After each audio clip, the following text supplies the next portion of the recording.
What if one knock on the wrong door changed your entire life? What if a preschool teacher delivering a wedding dress accidentally walked into the suite of a billionaire only to discover the one thing he was missing was something money could never buy? Claire Emerson didn't plan to meet anyone. She wasn't chasing fairy tales. She was just doing a favor for a friend, wearing a borrowed dress and trying to stay invisible in a world where she didn't belong. Graham Whitaker wasn't supposed to open the door. He was hiding from the world his wealth, his name, his loneliness. He thought he had everything, until someone knocked and looked at him like a person, not a price tag. But what happens when two people from opposite worlds share a cup of coffee, a few honest words, and the kind of silence that feels like home? What happens when someone who was never supposed to matter suddenly becomes the only thing that does, and when the truth comes out, his identity, his wealth, his world? Will she still believe in the man behind the name? This isn't a story about money. It's a story about timing, about choice, about love that knocks when you least expect it, and whether you're brave enough to open the door. If this already touched your heart, don't forget to like this video, share it with someone who still believes in honest connection, and subscribe to Shining Stories, where we bring you love, truth, and the magic hidden in everyday mistakes. Now, let's begin. With a dress, a stranger, and the knock that changed everything. At exactly 10:47 p.m. At day, Claire Emerson knocked on a door she wasn't supposed to find. In her arms was a wedding dress worth more than everything in her bank account, combined delicate ivory silk, trembling in her grasp. Room 523. She checked again. Yes, this was it. 3 knocks, soft, hesitant. The door creaked open, and fate answered. A man stood there, not a groom, not a bride, just a stranger holding something metallic, eyes heavy with 1,000 unspoken stories. "Can I help you?" he asked. That moment, small and quiet as it seemed, would set off a chain of events that would undo an empire and remake 2 lives forever. What you're about to hear isn't just a story about a hotel mishap. It's about how a preschool teacher from small-town Ohio walked through the wrong door and ended up opening the right one, into someone's heart. And how, 1 year later, a billionaire gave up his name, his status, and his wealth, just to be seen by her again. But to understand how it all began, we need to return to a quiet morning, before the mistake, before the connection, before everything changed. 18 hours earlier, the Aurelius Grand glowed beneath the soft light of sunrise, the kind of hotel that smelled like money and moved like a well-rehearsed symphony. Claire pulled into the circular drive in her fading blue Subaru, a car that hummed with hard-earned miles and teachers' paychecks. She didn't belong here, and she knew it. Stepping out, she smoothed down the only dress in her closet that could pass for formal, a floral print, modest and ironed the night before. She reached into the back seat and carefully lifted the wedding gown she had promised to deliver. Not just any gown, not just any bride. Samantha Wells, her college roommate, her opposite in every way, had entrusted Claire with the dress, because in a world of fake smiles and diamond place cards, Claire was the one person who'd never changed. "Claire," Samantha had said over the phone, "if anyone else touches that dress, I swear I'll haunt them. And honestly, I just need someone real at this wedding, 5 floors above, behind closed glass and thick curtains." Graham Whitaker stood at the edge of silence. No assistants, no press, no suits, just a man in a hotel room, holding a mug of cold coffee he no longer tasted. At 36, he'd built one of the largest restaurant empires in the Western Hemisphere. His name opened doors. His money bought anything, but nothing no amount of success could buy back the warmth he had lost. This weekend wasn't about escaping the press. It was about escaping himself. Meanwhile, downstairs, Claire approached the concierge desk.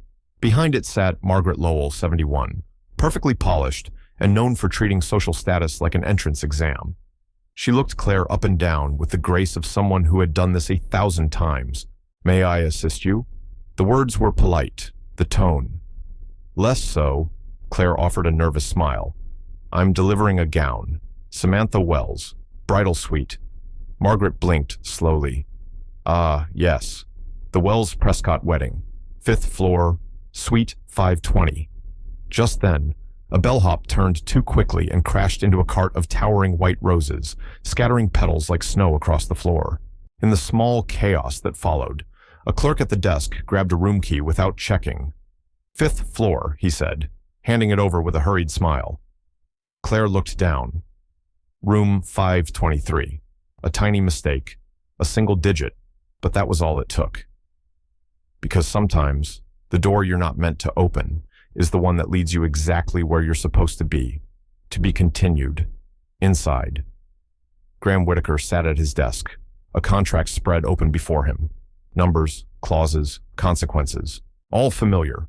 He'd asked not to be disturbed. Yet there it was, a knock. Firm. Then again. He set his coffee aside and, without thinking, picked up the antique letter opener on the table, a habit more than a precaution, and walked toward the door. Through the peephole, he saw her, a young woman, clutching a garment bag, brows furrowed with quiet worry.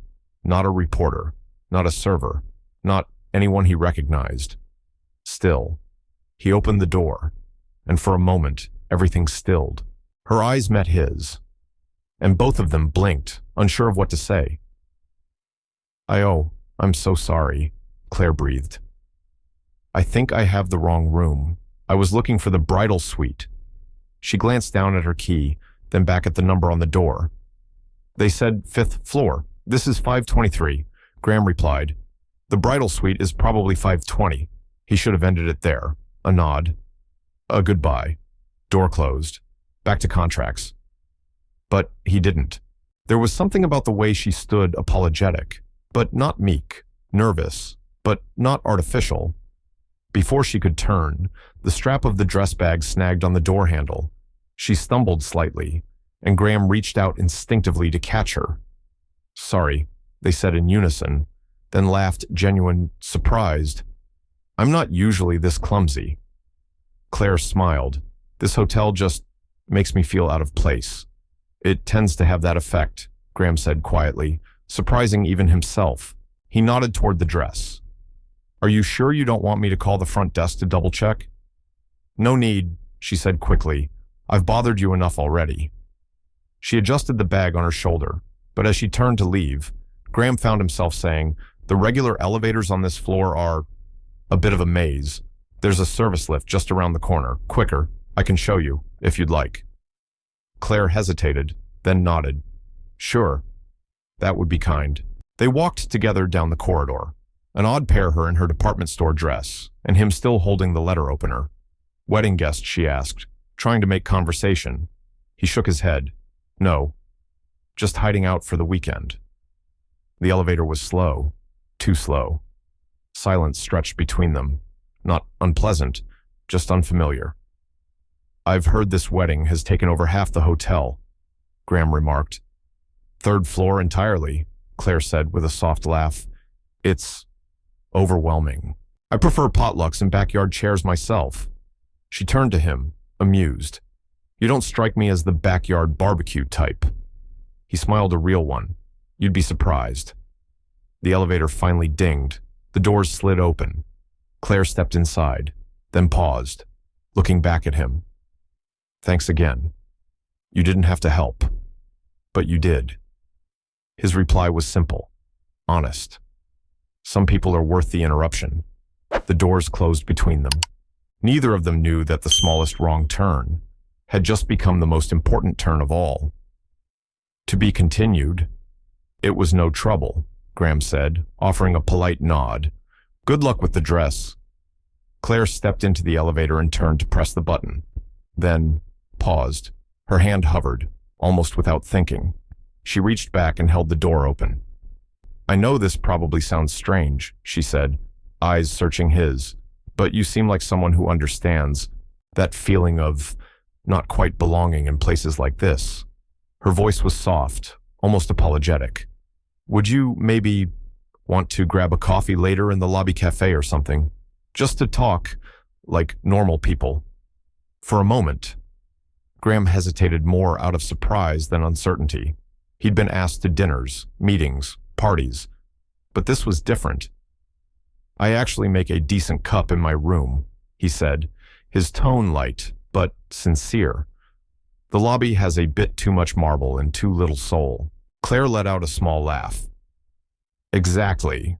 Then, cautious, I mean, if that's not weird. We can stick to the lobby, of course. She was watching him closely now. 28 years of life had taught her to read people quickly, and something about his offer felt real, uncalculated. You know what she said after a beat? Your room is fine, but just for 5 minutes. I really do need to get this dress to the bride before she melts down. Fair enough. Graham held up the antique letter opener still in his hand.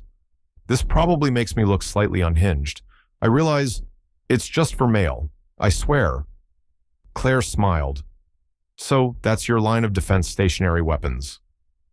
Don't laugh, he replied. You've never felt pain until you've had a paper cut from 18th century stationery. They turned and began walking back down the hallway. Neither of them noticed the camera blinking silently from the ceiling corner. Nor did they see Margaret Lowell, watching from her office, her lips pressed thin. Inside his suite, Claire tried not to stare. The room looked like it had been pulled from a magazine-high ceilings, museum-worthy artwork, floor-to-ceiling windows with a city skyline that glowed like glass. It's a lot, she said honestly. It's unnecessary, Graham corrected as he moved to a corner where a French press waited, but it buys privacy, and that's harder to afford than people think. He began preparing the coffee with quiet focus. How do you take it? He asked. Just a bit of cream. Thanks. Claire set the garment bag gently on a velvet ottoman and watched him work. So, are you hiding from the world or just taking a break? She asked. He didn't look up. A bit of both. She nodded slowly. That sounds heavy. It can be. He glanced her way. But you already know about people expecting things from you. Right, Claire chuckled. Only if glue sticks and snack time count. He raised an eyebrow. I'm a preschool teacher, she explained, rolling up her sleeve to reveal specks of glitter. No matter how well I clean up, the sparkle follows me home. He smiled, genuinely now. That explains the bracelet. Claire touched the colorful woven band on her wrist. A gift from my students. They believe it brings me luck. I think they might be right. He handed her the coffee. You seem to love what you do. I really do, she said, taking a sip. 5-year-olds don't pretend. They just feel happy, sad, curious. You always know where you stand with them. He leaned against the counter, keeping a respectful distance. I envy that working with people who don't see you as a transaction. Let me guess, she said, tilting her head. Corporate close enough. Restaurant industry. Global scale. A lot of handshakes that mean nothing. Their conversation eased into something unexpectedly warm. They spoke about the absurdity of $5,000 hotel rooms, the loneliness of crowded cities, the strange comfort of early morning coffee when no one else is awake. Time slipped by unnoticed. Then Claire's phone buzzed. Her expression shifted. Oh no. Samantha. She scrolled through a cascade of missed messages and widened eyes. She's probably panicking by now, she muttered, already reaching for the gown. Of course, Graham said, straightening. But something in his chest tightened. He hadn't expected to want her to stay. And yet, he did. Thank you, Claire said, slinging the dress bag over her shoulder. For the coffee. And for not being just another polished face in a fancy hotel. Graham smiled. You're welcome. And, hey, maybe I'll see you around. He said it lightly, but somewhere beneath the words, he meant it more than he wanted to admit. Claire stepped into the elevator and exhaled. Her shoulders felt lighter. She had come here bracing for stiff smiles and long speeches. Instead, she'd stumbled into something, quietly human. And she couldn't shake the feeling that one wrong knock might have opened exactly the right door. Suite 520. She found Samantha seated on a velvet chaise, still in her robe, tears streaming silently down her cheeks. There you are, Samantha gasped. I've been calling you non-stop. I thought something happened. Claire rushed in, dress in hand. I'm sorry. They gave me the wrong room number. And then she stopped. How did you explain having coffee with a stranger? Met someone, she offered. He helped me find the suite. We talked for a little while. Samantha wiped her face with the sleeve of her robe, eyes suddenly more curious than panicked. You met someone. Here just a guest, Claire said, hanging the gown carefully. He wasn't like the rest of them. He actually listened, but her voice softened. What's going on? Why were you crying? For the next hour, Claire sat beside her friend and listened as all the pressure spilled out. The prenup, the disapproving future mother-in-law, the subtle, cutting comments that left bruises where no one could see. She said teaching was a sweet little hobby until I had kids. Samantha choked, as if the thing I worked for, loved, gave my heart to, meant nothing. Claire felt something tighten in her chest. She thought back to Graham, his quiet eyes, his words about people who only see value in money. How rare it was to find someone who looked at you and saw a person instead of a role. Do you love him? Claire asked gently. Not the wedding, not the lifestyle. Him. I think I do, Samantha whispered. But is love enough when everything around it feels wrong? Claire reached over and held her hand. The right person doesn't make you shrink. They make you more of who you already are. Later that afternoon, after the storm of emotion had passed and the preparations resumed, Claire stepped back into the lobby, needing a moment of air. She was on her way to her car to grab a pair of shoes when a familiar silhouette caught her eye near the elevators. Graham. He turned, and when he saw her, the quiet surprise on his face turned into something almost bright. Claire, how did the dress delivery go? Eventually successful, she replied with a small smile, though the bride was crying when I got there. Pre-wedding nerves. More like a reality check, she said, then paused. Actually, do you have a few minutes? He nodded. The cafe's decent, if you don't mind overpriced tea. They found a quiet corner, this time in public, this time not by accident. The conversation came slower now, more deliberate. Something had shifted. It wasn't curiosity anymore. It was connection. Can I ask you something? Claire stirred her tea gently. Earlier, you said people in your world see dollar signs instead of faces. Is that really how it is? Graham was quiet for a moment. In my world, more often than not, every interaction has an angle, every friendship a price tag. He looked up, his eyes steady. After a while, you start to wonder if anyone sees you, not as a brand or a title, but just as a man. Claire's voice dropped to a whisper. That sounds lonely. It is, he said, which is why this morning meant more than it should have. You talked to me like a person, not a business. Well, she teased, I did want coffee. That made him smile. Then her tone softened. I know what you mean, though. I get it, Claire said softly, cradling her cup. Different lives. Sure. But I've felt it too. She paused, stirring slowly. After my divorce, I realized how many friendships I had were only built around being part of a couple. Once I wasn't, I just stopped fitting in. Graham looked at her differently now, not with pity but recognition. He didn't ask for details. He didn't need to. Claire went on, matter-of-factly. He said marrying a preschool teacher wasn't visionary enough. He wanted someone who fit the picture better. She smiled, a little too brightly. But hey, my students think I'm amazing. That has to count for something. Graham chuckled. Smart kids. They sat like that for a while, letting the silence settle in. Then Claire checked her phone. Her eyes widened. Oh wow, I need to get ready. The ceremony starts at 6. Graham stood too. Will you be all right? Sounds like it might be a rough evening. I'll be fine, she said. Samantha needs someone in her corner who doesn't flinch at velvet tuxedos or judgmental stares. As she gathered her things, Graham hesitated. Then he spoke. There's something I should probably tell you. Claire looked up. I was invited to the wedding.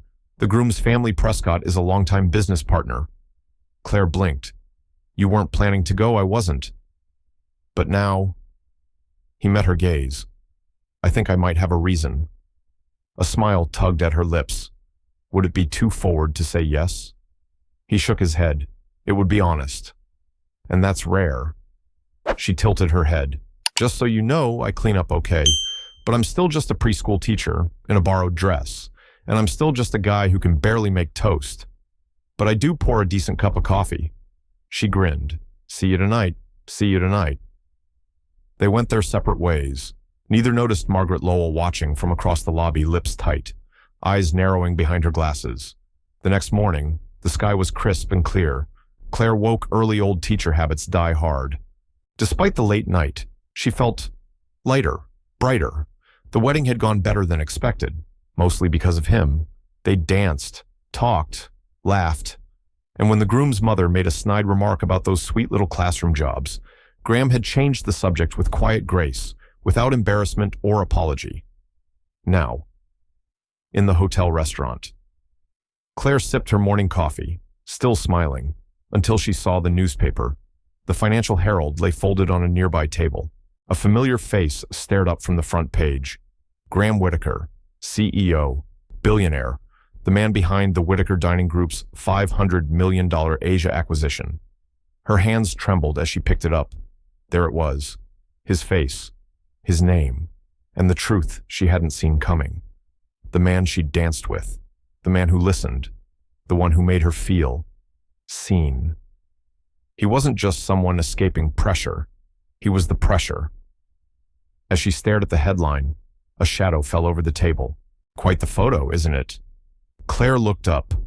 Margaret Lowell stood before her, wearing the same pinched expression she always did, but this time, her smile was sharper.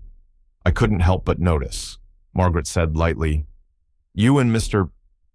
Whitaker looked rather cozy last night. Claire blinked, caught off guard. I didn't know who he was, she said quietly. Margaret's voice dropped cool and cutting. Of course you didn't. Just like you didn't know that penthouse guests are always listed in the VIP registry. Just like you didn't notice the security cameras. Just like you didn't plan your little coffee chat quite so conveniently. Claire's face flushed. I knocked on the wrong door, and somehow ended up invited to his suite, for coffee. Margaret leaned in closer, her voice almost a whisper. Let me spare you the heartbreak. Dear, men like Graham Whitaker don't fall for women like you. They might enjoy the novelty, a kind smile, a simple life for a weekend. But Monday always comes. Each word landed like a stone. Claire stood suddenly, her chair scraping against the floor. You don't know me, she said, her voice trembling. Margaret's expression didn't change. But I know his world, she replied, and it doesn't make room for teachers with glitter on their sleeves. Claire walked away head high, eyes burning. She didn't cry until she reached the parking garage. Claire pushed back her chair, sudden and sharp. You don't know anything about me, she snapped. Margaret barely flinched. Oh, but I know the type. Claire's voice trembled, not with fear, but fury. No, what you know is your own bitterness.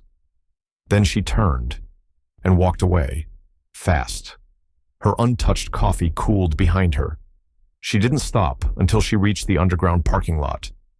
There, hidden between two concrete pillars. The tears finally came.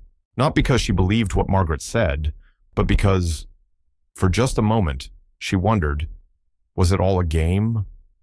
Why hadn't he told her who he really was? Meanwhile, up on the mezzanine, Walter Bishop had heard more than he let on. The veteran doorman had seen 40 years' worth of whispers and lies pass through the Aurelius, but this one got under his skin. He found Graham alone in the business lounge, half reading emails. Mr. Whitaker. A word Graham looked up. Walter. What's wrong? It's the young lady you were with, Ms. Emerson. Mrs. Lowell just spoke to her. Cruel words. She left upset. The shift in Graham's face was immediate. Cold anger. What did she say Walter told him? Every word. No judgment. Just facts. By the end, Graham was already closing his laptop. Where is she, garage? I believe... Sir, if I may. Walter stepped closer. I've watched people a long time. That young woman is real. Don't let someone else's bitterness poison something honest. Graham didn't respond. He didn't have to. Moments later, he was in the garage. He found Claire in the driver's seat of her car, hands frozen on the wheel. Her eyes were glassy, her jaw tight. She was breathing carefully, like holding in something heavy. He tapped gently on the window. She looked up. Their eyes met through the glass. No words, just silence. And that 1 second that always holds too much. She rolled the window down. "You should have told me," she said quietly. "Would it have made a difference?" "Yes," she said, voice cracking, "because then I wouldn't have let myself feel like this might be something real." She looked away. "I asked a stranger to coffee because he seemed lonely, because he was kind, not because he was rich." "I know," he said, "and that's why I didn't tell you. For once, I got to be just me." He stepped back slightly, resting against the side of her car. No headlines, no transactions, just a guy talking to a woman who made him forget his title. Claire didn't speak. "I know Margaret's voice can stick like glass," he added, softer now. "But she's wrong about you, and about us." She shook her head. "Graham, we live in different galaxies. You fly private, I clip coupons. You build empires. I teach kids how to use scissors safely. And yet," he said, looking at her gently, "you're the first person in years who's made me want to be more than my resume." She blinked hard. He sighed. "I should have told you. I was selfish. I just wanted to hold on to the one moment I wasn't being evaluated."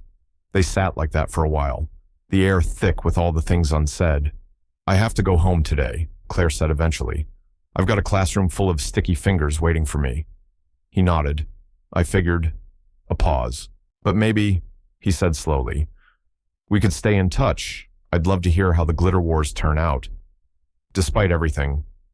Claire smiled. "A billionaire interested in finger painting. That's a twist." "A man," he corrected, "who met someone who reminded him what being human feels like." She studied him, hard, looking for cracks, any sign of smooth lies, of rich man charm. But all she saw was hope. "Okay," she said, "we can stay in touch. But Graham," she added, eyes firm, "if we do this, whatever this is, I need you to be just Graham. Not the man who owns the world, just the guy who makes coffee and tells awful jokes." He smiled, the kind that stays in the corners of the mouth. "That's the only version of me worth knowing anyway." She put the car in gear. As she drove off, she had no idea what came next. But behind her, Graham stood alone in the garage, already making plans for Pennsylvania. For 2 years, everything had led to this. A sleek boardroom in Midtown Manhattan, a contract worth billions, a future expansion across Asia that would double his empire. The CFO stood, beaming with pride. "Once Mr. Whitaker signs, gentlemen, this will officially be the largest hospitality acquisition in the Northern Hemisphere." Graham held the Mont Blanc pen in his hand, heavy, familiar, around him. The room leaned forward. Attorneys, executives, stakeholders, all waiting for history to be sealed in ink. But his thoughts weren't in that room. They were 300 miles away, in a kindergarten classroom, filled with tiny paper airplanes and the scent of finger paint. His phone buzzed on the polished glass table. A text from Claire. "Timmy wants to know when the coffee man is coming back. Apparently, you promised to teach him how to fold the perfect paper airplane. No pressure. But 5-year-olds don't forget promises." Graham smiled quietly, inwardly. Since she'd driven away that morning in the parking garage, they'd texted almost every day, exchanged stories, photos, frustrations, her student's wild but joyful chaos, his growing disillusionment with his own industry. "Mr. Whitaker," a lawyer prompted gently, nudging the signature page toward him. He looked down at it. This was it. The next chapter of his legacy. But what kind of legacy meant anything if you had no one to share it with another buzz? Also, Rachel moved in with me. She says thanks for dancing with her at the wedding, when no one else would. Says you're good people. Her words, not mine, but I agree. He stared at the screen. When was the last time someone called him good without trying to get something from him? Graham set the pen down. "I need to delay this," he said quietly. The silence was immediate. Then shock. "Sir," his CFO whispered. "The Koreans are standing by. The Japanese investors are literally mid-flight. Then they'll need to turn around." He rose from his chair and pulled off his tie. "I've spent 10 years building a kingdom," he said, "but I forgot to build a life." Someone mumbled, "Where are you going?" Graham smiled. "Pennsylvania." 4 hours later, he stood outside Willow Lane Elementary, nervously clutching a box of art supplies and a pound of real coffee beans. He wore jeans, a sweater, and a look that was equal parts terrified and hopeful. The final bell rang. Children spilled out like confetti loud, laughing, bursting with stories. Then he saw her. Claire emerged through the crowd, paint smudged on her sleeve, hair in a soft bun, surrounded by a swarm of 5-year-olds. She was giving instructions, tying shoelaces, wiping noses. And to Graham, she looked absolutely radiant. She spotted him, froze mid-sentence. He raised the box. "I brought backup, paper airplanes and coffee beans. The good kind. Not the instant stuff you hide in your drawer." The kids noticed him first. One boy tugged Claire's skirt. "Miss Emerson, is that your coffee man?" Claire laughed. And in that moment, her smile could have powered a city block. "Yes, Timmy, that's my coffee man." An hour later, the classroom was a beautiful mess of crumpled paper, spilled markers, and delighted squeals. After the last child was picked up, they sat together in the quiet hum of the empty room. "You postponed a multi-billion-dollar deal," Claire said, organizing crayons like nothing unusual had happened. "Technically, it was closer to 2 billion, Graham said with a wink. "My board thinks I've gone mad." Claire looked over. "Have you maybe? Or maybe I finally stopped pretending I was happy." He reached for her hand, gentle but sure. "I've been thinking about what you said, about being more than the version of me everyone else sees." She didn't speak. "I want to try," he said. "Not the empire, not the headlines. Just something real, something that matters." He squeezed her hand, and his voice dropped to a whisper. "Something with you." Claire's eyes filled with tears, not from surprise, from something that felt suspiciously like home. "Graham," Claire said softly, "I'm still just a preschool teacher. I still live in a 2-bedroom apartment. I still clip coupons. I still—" She hesitated, eyes shining.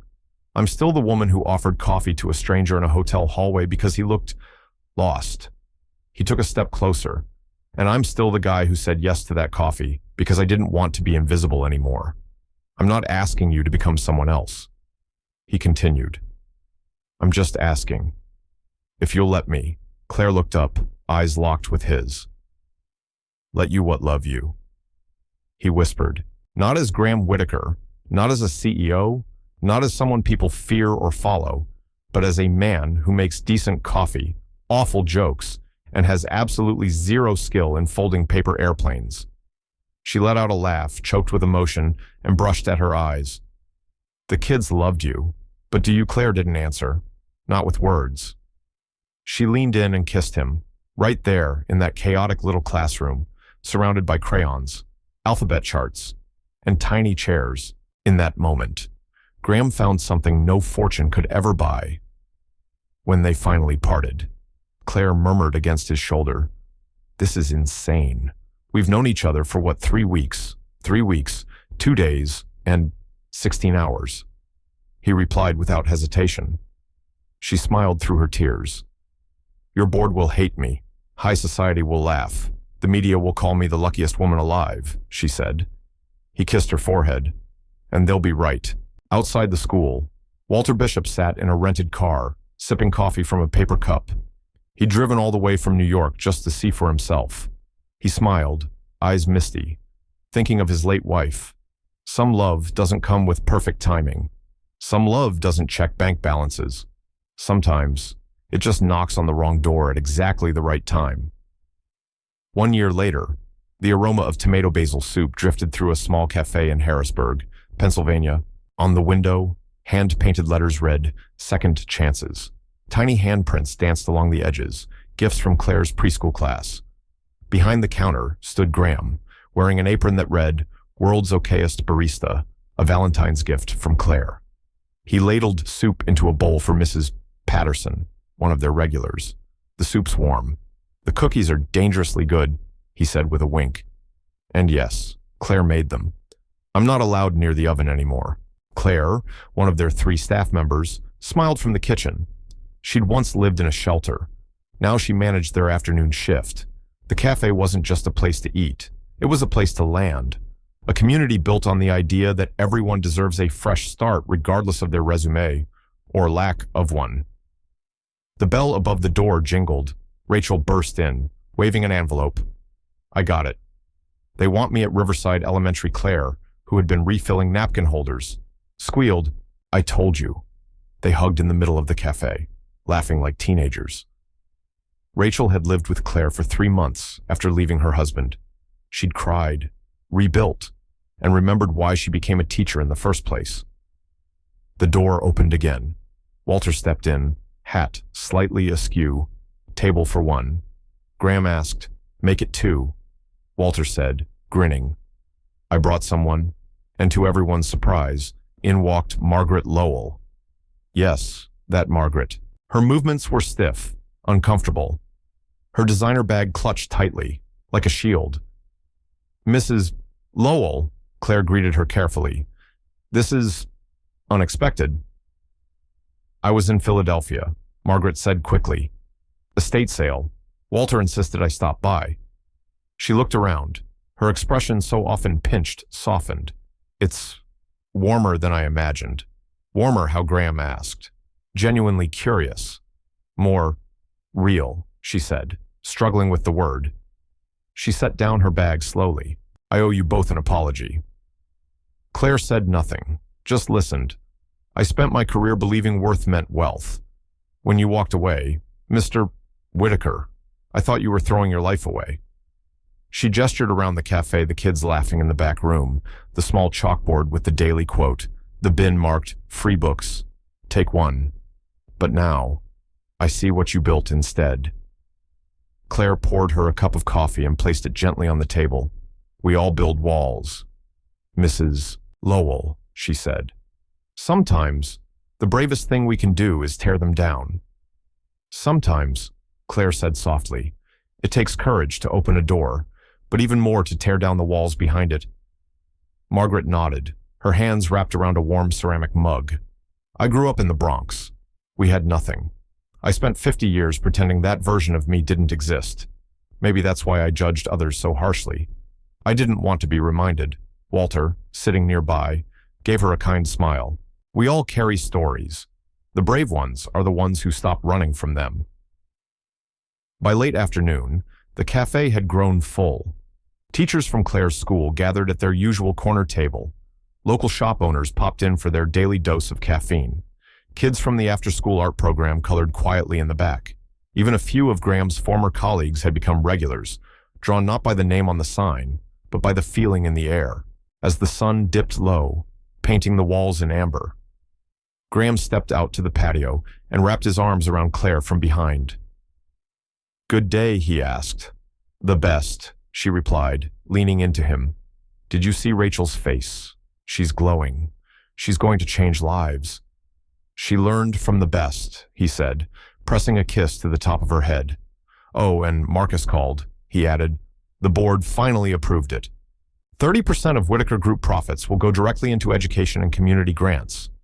Claire turned to face him, stunned. "Graham, that's huge. It was your idea," he said. "You showed me success doesn't have to be cold. It can be kind." She smiled. We showed each other. I was stuck in a little world of safety too, afraid to dream wider than what I knew. They stood there, quiet, as the sky turned from gold to rose. "Any regrets?" she asked gently. He looked at her, his voice low. "Just one." Her heart skipped. What, that I didn't knock on the wrong door sooner? Claire laughed and rose on her toes to kiss him. "It wasn't the wrong door," she whispered. "It was the right one. All along, inside." Walter was telling stories to the kids, his voice full of wonder.